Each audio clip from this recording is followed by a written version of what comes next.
Kalau sebelumnya kalian udah tahu dan belajar tentang buyer persona, kali ini kalian harus tahu tentang Customer Journey Mapping. Soalnya, CJM alias Customer Journey Mapping ini berhubungan erat dengan buyer persona. Kalian tahu nggak apa itu Customer Journey Mapping?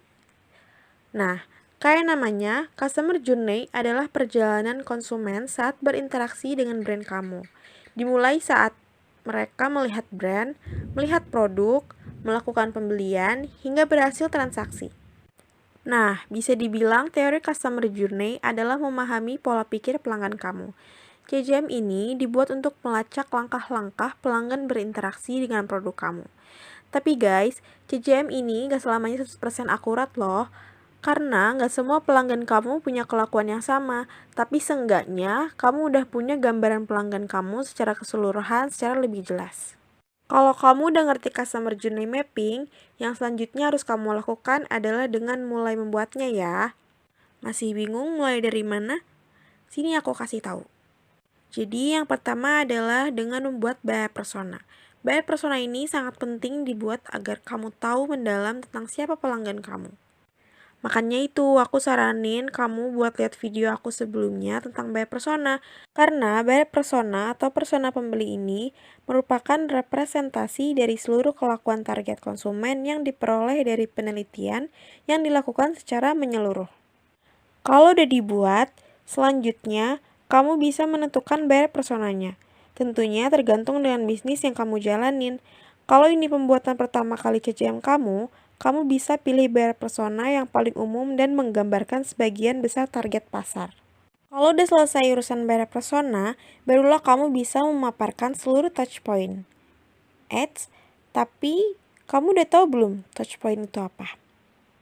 Touchpoint adalah suatu titik di mana konsumen kamu udah berinteraksi dengan brand kamu dalam customer journey. Langkah ini penting banget untuk bantu kamu memberikan perjalanan yang mulus setiap langkah customer journey kamu. Ini dia 3 langkah untuk menentukan touchpoint. Yang pertama adalah action. Kamu bisa buat daftar tindakan yang konsumen kamu lakukan untuk dapat berinteraksi dengan brand kamu.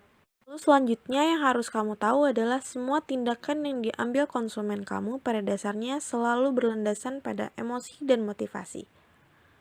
Dari setiap perubahan emosi ini, nantinya akan menyebabkan masalah tengah jalan. Oleh karena itu, kamu harus tahu masalah mereka dan kasih solusi di waktu yang tepat sehingga emosi konsumen bisa menjadi lebih stabil.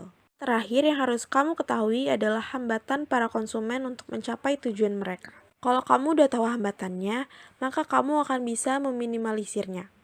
Yang gak kalah penting, kamu harus tentukan jenis CJM apa yang ingin kamu tampilkan yang sesuai dengan kebutuhan dan tujuan kamu.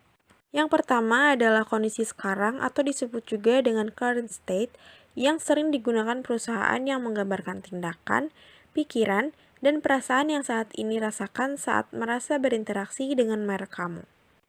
Ada juga kondisi harian atau day in the life yang mempresentasikan tindakan, pikiran, dan perasaan konsumen dalam seluruh kegiatan sehari-hari.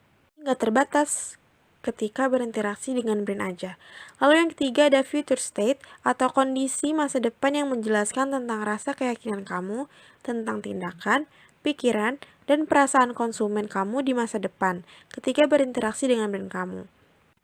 Dan yang terakhir adalah kerangka layanan jasa atau service blueprint yang berisi rangkuman sederhana dari 3 jenis CJM di atas. Dan menjelaskan beberapa faktor yang mendasari pengalaman konsumen kamu.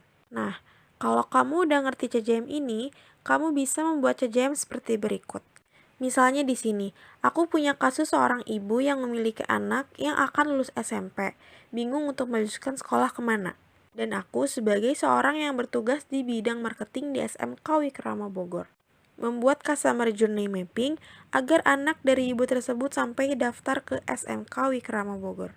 Menggambarkan perjalanan konsumen sebanyak 5 tahap dengan faktor misalnya apa yang konsumen rasakan, apa tindakan konsumen, lalu apa juga touch point dari konsumen, dan bagaimana menerapkan perubahannya hingga ibu ini memutuskan untuk daftar ke SMK Wikrama Bogor.